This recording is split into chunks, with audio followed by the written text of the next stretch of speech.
ನಮಸ್ಕಾರ ಎಲ್ಲರಿಗೂ. ನನ್ನ ಹೆಸರು ವಿದ್ಯಾ ಸತೀಶ್ ಅಂತ. ನಾನು ಮೇಡಮ್ ಹೇಳ್ದಂಗೆ ಮಾತಾಡಬೇಕು ಅಂತ ಅಂದ್ಕೊಂಡಿರಲಿಲ್ಲ.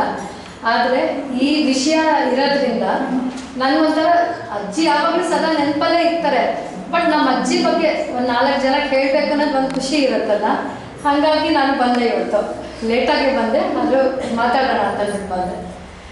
ನಮ್ಮ ಅಜ್ಜಿನೂ ಅಷ್ಟೇ, ಅಂದರೆ ತುಂಬ ಹೈ ಇದ್ರ ಫ್ಯಾಮಿಲಿಯಿಂದ ಬಂದವರು, ಬಟ್ ರೈತಾಪಿ ಕುಟುಂಬಕ್ಕೆ ಮದುವೆ ಆಗಿ ಬಂದವರು ನಮ್ಮ ಅಜ್ಜಿ. ನಮ್ಮ ಜಮೀನೆಲ್ಲ ಇತ್ತು ತುಂಬ ಊರಲ್ಲಿ. ನಮ್ಮದು ಸರ್ ಹೇಳಿದಂಗೆ ಗುಬ್ಬಿ ತಾಲೂಕೆ ನಮ್ಮದೂ. ಸೊ ಸುಮಾರು ಜಮೀನೆಲ್ಲ ಇದೆ ನಮ್ಮದೂ. ಅಲ್ಲಿ ಏನಂತಂದರೆ ಆಳುಗಳಿಗೆಲ್ಲ ಇವಾಗಿನ ಥರ ಮುಂಚೆ ಎಲ್ಲ ಇದನ್ನು ದುಡ್ಡು ಕೊಟ್ಟು ಊಟ ಮಾಡೋದೆಲ್ಲ ಇರಲಿಲ್ಲ. ಅಲ್ಲಿ ಹೇಗೆ ಅಂತಂದರೆ ಸೌದೆ ಒಲೆಯಲ್ಲೇ ಮಾಡಬೇಕಿತ್ತು. ಬೆಳಗ್ಗೆ ಒಲೆ ಹಚ್ಚಿದ್ರೆ ನಮ್ಮ ಅಜ್ಜಿ ಸಾಯಂಕಾಲ ಅಲ್ಲ, ರಾತ್ರಿ 8 ಗಂಟೆಗೆ ಮುಗಿಯೋದು ಎಲ್ಲ ಹೋದು ಅಡುಗೆ ಇದೆಲ್ಲ. ಬರೋರು ಹೋಗೋರೆಲ್ಲ ತುಂಬ ಜಾಸ್ತಿ ಮನೆಯಲ್ಲಿ. ಊರಿನ ಜನಗಳು, ಈ ಹೊರಗಿನ ಊರಿನ ಜನಗಳು ಯಾರು ಬಂದ್ರು ನಮ್ಮ ಮನೆಯೇ ಒಂದು ಪಟೇಲ್ರ ಮನೆ ಅಂತ ನಮ್ಮದು. ಸೊ ಅಲ್ಲಿ ಅದೇ ಮನೆಯಲ್ಲಿ ಊಟ ಉಪಚಾರ ಎಲ್ಲ ಆಗಬೇಕು ಜನಕ್ಕೆ. ಸೊ ಹಾಗಾಗಿ ನಮ್ಮ ಅಜ್ಜಿ ಏನೇ ಮಾಡಿದ್ರು ಸಾಧಾರಣವಾಗಿ ಅಡುಗೆನೇ ಮಾಡೋರೇ ಹೊರತು, ಬಟ್ ಅದು ಎಷ್ಟು ಅದರಲ್ಲಿ ಪ್ರೀತಿ ಇದು ತುಂಬಿರ್ತಿತ್ತು ಅಂತಂತಂದರೆ ಅದಕ್ಕೆ ಸಮ ಯಾವ ಭೂರಿ ಭೋಜನವೂ ಇರ್ತಿರ್ಲಿಲ್ಲ, ಅಷ್ಟು ಸಮವಾಗಿರ್ತಿತ್ತು ಅದಕ್ಕೆ.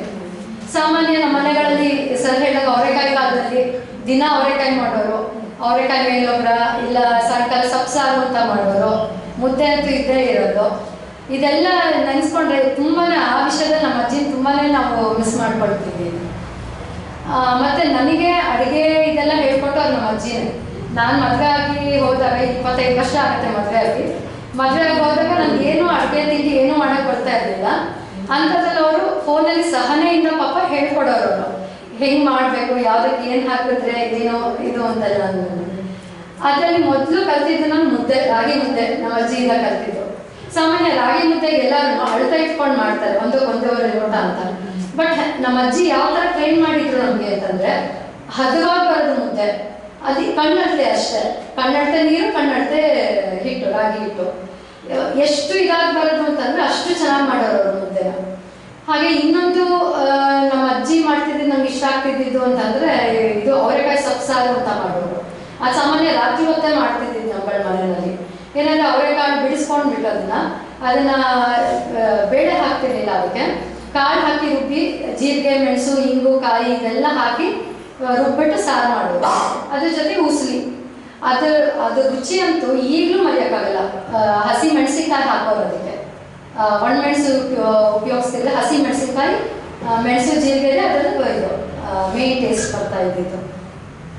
ಹಾಗೆ ಅದೊಂದು, ಮತ್ತು ಸೊಪ್ಪು ಅವರೆಕಾಳು ಹಾಕಿ ಮೇಲೋಗ್ರ ಮಾಡೋರು. ಅದರಲ್ಲೂ ಜೀರಿಗೆ, ಮೆಣಸು, ಉದ್ದಿನ ಬೇಳೆ ಇದೆಲ್ಲ ಹಾಕಿ ಒಂದು ತುಂಬ ಹದ ಅಂತೂ ತುಂಬ ಚೆನ್ನಾಗಿರೋದು. ಅವ್ರದ್ದು ಪ್ರಪೋರ್ಷನ್ ಅಂತೂ ತುಂಬ ಚೆನ್ನಾಗಿ ಮಾಡೋರು.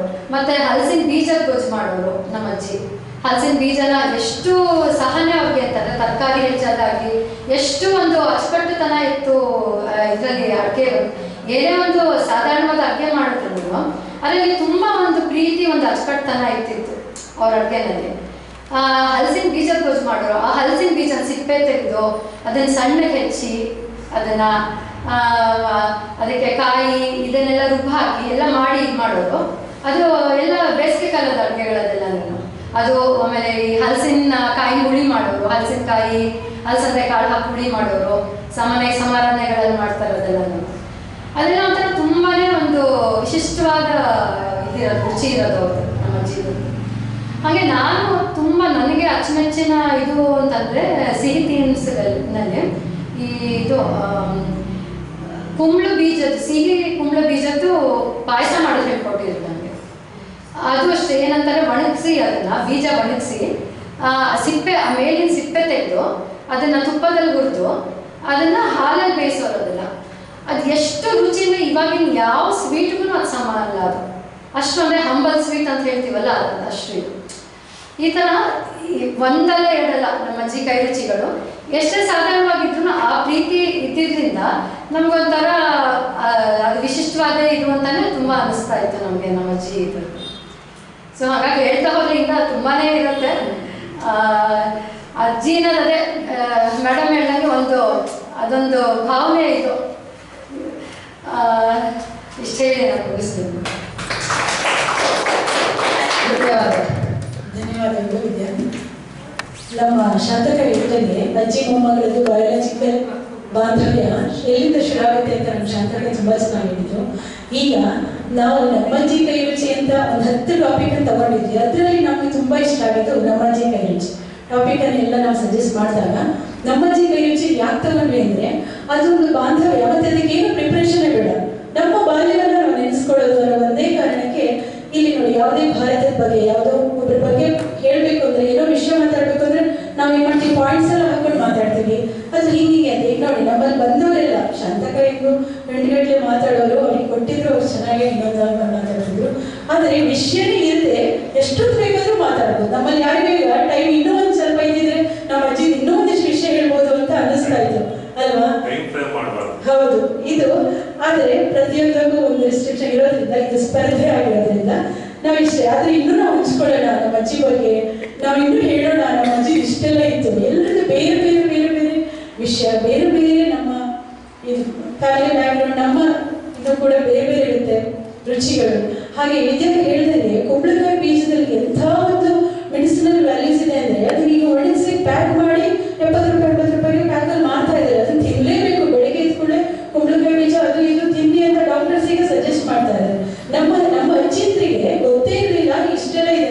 ಆದ್ರೂ ಎಷ್ಟು ಸೈಂಟಿಫಿಕ್ ಆಗಿ ಒಂದು ಅಡುಗೆ ಮಾಡ್ತಾ ಇದ್ರು ಅಂದ್ರೆ ಪ್ರತಿಯೊಂದು ವರ್ಷಕ್ಕೊಂದ್ಸಲ ಇಂಥ ತಿನ್ಬೇಕು, ಇಂಥ ತಿಂದ್ರೆ ಹೊಟ್ಟೆಲಿರೋ ಕೂದಲು ಕೂಡ ಹೋಗುತ್ತೆ ಅನ್ನೋ ಒಂದು ಕಾನ್ಸೆಪ್ಟ್. ಬಾಳೆದಿಂಡು ವರ್ಷಕ್ಕೆ ಯಾವುದೋ ಒಂದು ಹಬ್ಬಕ್ಕೆ ಮಾಡಲೇಬೇಕು. ನಮ್ಮ ಹಿರಿಯರು ಅಂಥ ಒಂದು ಆಹಾರ ಪದ್ಧತಿಯನ್ನು ನಮ್ಮಲ್ಲಿ ಅಳವಡಿಸ್ಕೊಂಡು, ನಮ್ಮ ಅಜ್ಜಿ ಯಾವುದು ಓದಿರಲಿಲ್ಲ, SSLC ಮಾಡಿರೋದು ಕೂಡ ಕಡಿಮೆನೆ, ಆದ್ರೂ ಇಂಥ ವಿಷಯಗಳನ್ನ ನಮ್ಮ ಆಹಾರದಲ್ಲಿ ಅಳವಡಿಸ್ಕೊಂಡ್ರು. ಮಾತಾಡಿದ್ರೆ ಜಾಸ್ತಿ ಆಗುತ್ತೆ.